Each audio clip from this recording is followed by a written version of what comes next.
L'émerveillement sera bientôt de retour au musée zoologique de Strasbourg. Fermé depuis bientôt 4 ans, le lieu s'apprête à rouvrir ses portes. En ce moment, les équipes sont à pied d'œuvre. Il faut restaurer, nettoyer, replacer les spécimens.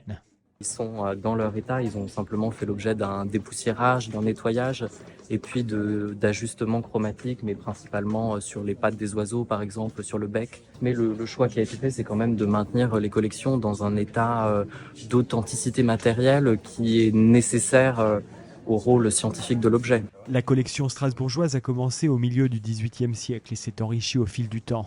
Aujourd'hui, elle retrouve peu à peu son éclat, prête à accueillir un nouveau public. Ce sont des collections qui ont servi à la recherche, à l'enseignement au départ, qui permettaient d'appréhender cette diversité du vivant. Alors elles ont aussi une profondeur historique qui est tout à fait intéressante pour nous. Parmi les animaux présentés, certains sont en voie d'extinction, d'autres ont totalement disparu.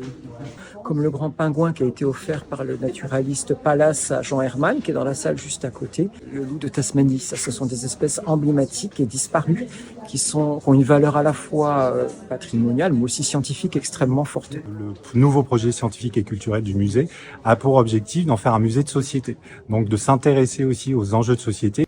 À partir du 19 septembre, le musée pourra à nouveau accueillir le public et présenter sa riche collection, mais aussi alerter sur les bouleversements environnementaux qui menacent la biodiversité mondiale.